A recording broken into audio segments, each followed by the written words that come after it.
Olá, seja bem-vindo à leitura da Bíblia 365. Vamos continuar hoje, no dia 27 de setembro, que é o dia 270, em Isaías, capítulo 51, versículo 1 até o capítulo 53, versículo 12. Ouçam-me todos que procuram justiça, todos que buscam o Senhor. Olhem para a rocha da qual foram cortadas, para a pedreira de onde foram extraídos. Sim, pensem em Abraão, seu antepassado, e em Sara, que deu à luz a sua nação. Abraão era apenas um quando eu o chamei, mas o abençoei e o tornei uma grande nação. O Senhor voltará para consolar Sião e terá compaixão de suas ruínas. Seu deserto florescerá como Éden, sua terra desolada como o jardim do Senhor. Ali haverá alegria e exultação, e cânticos de gratidão encherão o ar. Ouça-me, meu povo, escute-me, nação minha, pois minha lei será proclamada e meu juízo se tornará luz para as nações. Minha justiça logo virá, minha salvação está a caminho, meu braço forte julgará as nações. Todas as terras distantes olharão para mim e aguardarão com esperança meu braço poderoso. Levantem os olhos para o céu lá no alto e olhem para a terra embaixo. Os céus desaparecerão como fumaça e a terra se gastará como uma pedra de roupa. Os habitantes da terra morrerão como moscas, mas minha salvação é permanente, meu governo justo não terá fim. Ouçam-me vocês que fazem diferença entre certo e errado, que têm minha lei no coração. Não se assustem com o desprezo das pessoas, nem temam seus insultos, pois traça os comerá como se fosse uma roupa. O verme os devorará como se fossem lã, e minha justiça porém, durará para sempre. Minha salvação continuará de geração em geração. Desperta, desperta, ó Senhor, veste-te de força, move teu braço poderoso. Levanta-te como fizestes nos dias do passado. Quando mataste o Egito, o dragão do Nilo, não és o mesmo hoje. Aquele que secou as águas e fez caminho no fundo do mar para que seu povo atravessasse. Os que foram resgatados pelo Senhor voltarão, entrarão em Sião cantando, coroados de alegria sem fim. Tristeza e lamento desaparecerão, e eles se encherão de alegria e exultação. Sim, sou eu quem os consola, porque então temem simples mortais, que murcham como capim e desaparecem? Vocês, porém, se esqueceram do Senhor, seu Criador, aquele que estendeu o céu e lançou os alicerces da terra. Viverão com medo de opressores humanos, continuarão a temer a ira de seus inimigos. Onde está a fúria deles agora? Em breve todos vocês cativos serão libertos. Prisão, fome e morte não serão seu destino. Pois eu sou o Senhor, seu Deus, que agita os mares e faz as ondas rugirem. Meu nome é Senhor dos Exércitos, pus minhas palavras em sua boca, e o escondi em segurança em minha mão. Estendi os céus e lancei os alicerces da terra. Sou eu quem diz a Israel, tu és meu povo. Desperte, desperte, ó Jerusalém, você bebeu o cálice da ira do Senhor, bebeu o cálice do terror. Virou até agora a última gota. Não sobrou nenhum de seus filhos para pegá-la pela mão e guiá-la. Duas calamidades atingiram a desolação e destruição, fome e guerra. E quem restou para ter compaixão de vocês? Quem restou para consolá-la? Seus filhos desmaiaram e estão caídos pela rua, indefesos como antílopes pegos numa rede. O Senhor derramou sua ira, assim Deus o repreendeu. Agora, porém, ouça isso, vocês que estão aflitos e completamente embriagados, mas não com vinho. Assim diz o Senhor soberano, seu Deus e defensor. Vejam, tirei de suas mãos o cálice terrível. Não beberão mais da minha ira. Agora darei esse cálice aos que me atormentam.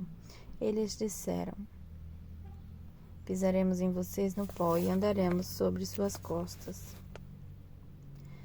Desperta, desperte, ó Sião. Vista-se de força. Ponha suas lindas roupas, ó cidade santa de Jerusalém. Pois os incircuncisos, os impuros não entrarão mais por seus portões.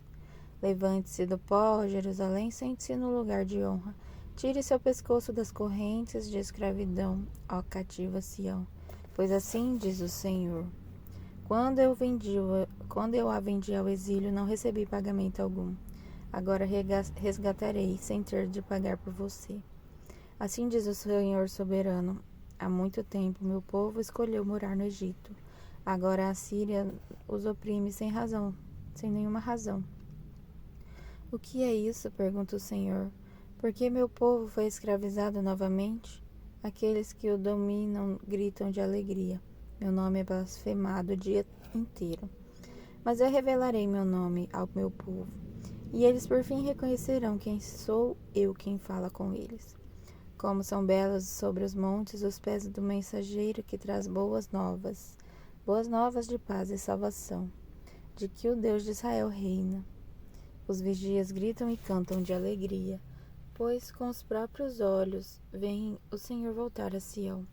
Que as ruínas de Jerusalém gritem de alegria, pois o Senhor consolou o seu povo. Ele resgatou Jerusalém. O Senhor mostrou seu santo poder diante dos olhos de todas as nações. Todos os confins da terra verão a salvação de nosso Deus. Saiam, saiam e deixe para trás os cativeiros. Não toquem no que é impuro, saiam daí e purifiquem-se. Vocês que levam de volta os objetos sagrados ao Senhor não partirão às pressas, como quem foge para salvar a vida, pois o Senhor irá à sua frente. Sim, o Deus de Israel os protegerá na retaguarda. Vejam, meu servo terá êxito. Será muito exaltado. Muitos, porém, ficaram espantados quando o viram. Seu rosto estava tão desfigurado que mal parecia humano. Por seu aspecto, quase não era possível reconhecê-lo como um homem.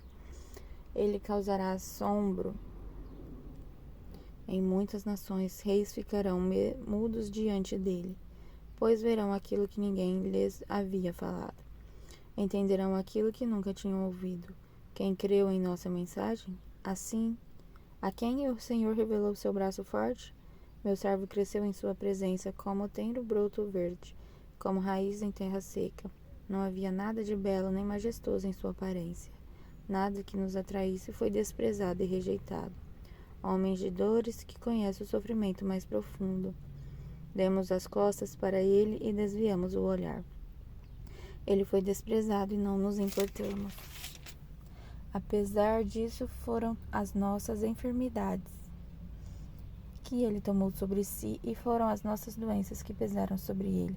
Pensamos que seu sofrimento era castigo de Deus, castigo por sua culpa, mas ele foi ferido por causa de nossa rebeldia e esmagado por causa de nossos pecados. Sofreu o castigo para que fôssemos restaurados, e recebeu açoites para que fôssemos curados.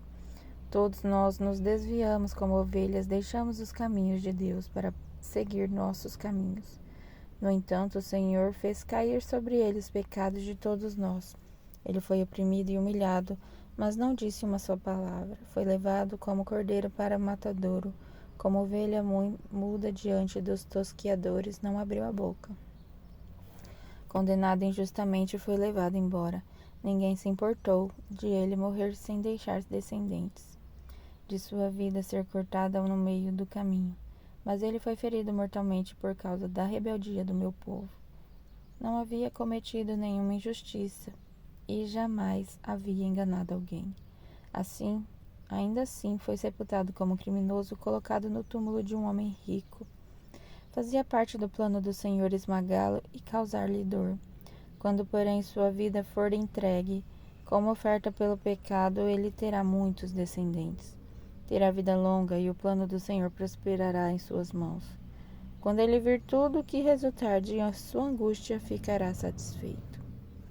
E por causa de tudo que meu servo justo passou, ele fará que muitos sejam considerados justos, pois levará sobre si os pecados deles.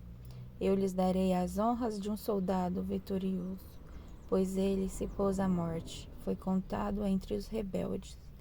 Levou sobre si a culpa de muitos e intercedeu pelos pecadores. E agora em Efésios capítulo 5, versículo de 1 a 33. Portanto, como filhos amados de Deus, imitem-no em tudo o que fizerem. Vivam em amor, seguindo o exemplo de Cristo, que nos amou e se entregou por nós como oferta e sacrifício e aroma agradável a Deus. Que não haja entre vocês imoralidade sexual, impureza ou ganância. Esses pecados não têm lugar no meio do povo santo. As histórias obscenas, as conversas tolas e as piadas vulgares não são para vocês.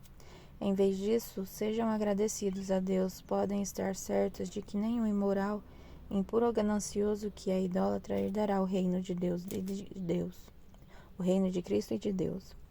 Não se deixem enganar por palavras vazias, pois a ira do Senhor, a ira de Deus virá sobre os que lhes desobedecerem. Não participem do que essas pessoas fazem, pois antigamente vocês estavam mergulhados na escuridão, mas agora têm a luz no Senhor. Vivam, portanto, como filhos da luz, pois o fruto da luz produz apenas o que é bom, justo e verdadeiro. Procurem descobrir o que agrada ao Senhor. Não participem dos feitos inúteis do mal e da escuridão. Antes, mostrem sua reprovação, expondo-os à luz. É vergonhoso até mesmo falar daquilo que os maus fazem em segredo.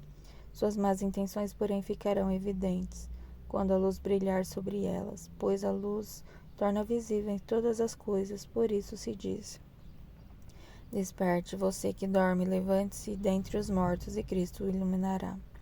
Portanto, seja cuidadosos em seu modo de vida, não vivam como insensatos, mas como sábios. Aproveitem ao máximo todas as oportunidades nestes dias maus. Não ajam de forma impensada, mas procurem entender a vontade do Senhor. Não se embriaguem com vinho, pois ele os levará ao descontrole. Em vez disso, sejam cheios do Espírito, cantando salmos, hinos e cânticos espirituais entre si e louvando o Senhor de coração com música. Por tudo, deem graças a Deus, o Pai, em nome de nosso Senhor Jesus Cristo. Sujeitem-se uns aos outros por temor a Cristo. Esposas, sujeitem-se cada uma a seu marido como ao Senhor, pois o marido é o cabeça da esposa, como Cristo é o cabeça da igreja. Ele é o salvador de seu corpo, a igreja. Assim como a igreja se sujeita a Cristo, também vocês, esposas, devem se sujeitar em tudo a seu marido. Maridos, ame cada um a sua esposa, como Cristo amou a igreja. Ele entregou a vida por ela, a fim de torná-la santa, purificando-a ao lavá-la com água por meio da palavra. Assim, o fez para apresentá-la a si como a igreja gloriosa, sem mancha, ruga ou qualquer outro defeito, mas santa e sem culpa. Da mesma forma, os maridos devem amar cada um a sua esposa como amam o próprio corpo, pois o homem que ama sua esposa, na verdade, ama a si mesmo. Ninguém odeia o próprio corpo, mas o alimenta e cuida dele, como Cristo cuida da igreja, e nós somos membros de seu corpo. Por isso o homem deixa pai e mãe e se une à sua mulher, e os dois se tornam um só. Esse é um grande mistério, mas ilustra a união entre Cristo e a igreja. Portanto, volto a dizer, cada homem deve amar a esposa como ama a si mesmo, e a esposa deve respeitar o marido. E agora em Salmos, capítulo 69, versículo de 19 a 36. Tu sabes que sofro zombaria, vergonha e humilhação. Vês tudo o que meus inimigos fazem. Os insultos deles me partiram o coração. Estou desesperado. Se ao menos alguém tivesse piedade de mim, quem dera viesse me consolar. Em vez disso, põem veneno na minha comida. Oferecem vinagre para matar minha sede. Que a mesa farta diante deles se transforme em laço, e que sua prosperidade se torne armadilha. Que seus olhos se escureçam para que não vejam, e que seu corpo trema sem parar. Derrama tua fúria sobre eles, consome-os com o ardor de tua ira. Que as casas deles fiquem desoladas, que não reste ninguém em suas tendas. Pois insultam aqueles a quem castigaste, acrescentam dor a quem feriste, amontoam uns sobre os outros os pecados deles. Não permitas que sejam absolvidos, apaga o nome deles do livro da vida. Não deixes que eles sejam incluídos entre os justos. Estou aflito e sofro, socorre-me, ó Deus, com tua salvação. Então louvarei o nome de Deus com cânticos, e eu o exaltarei com ações de graças. Pois isso agrada ao Senhor mais que os sacrifícios de bois, mas que ofertas de touro com chifres e cascos. Os humildes verão Deus agir e se alegrarão. Animem-se todos que buscam socorro de Deus. Pois o Senhor ouve o clamor dos pobres, não despreza seu povo aprisionado. Louvem-no no céu e terra, os mares e tudo que neles se move, pois Deus salvará Sião e reconstituirá as cidades de Judá. Seu povo viverá ali e em sua própria terra se estabelecerá. Os descendentes dos que o servem herdarão a terra, e os que o amam ali viverão em segurança. E agora em Provérbios, capítulo 24, versículo 7. A sabedoria é elevada demais para o insensato. Entre os líderes, à porta da cidade, nada tem a dizer. Até o dia 28 de setembro.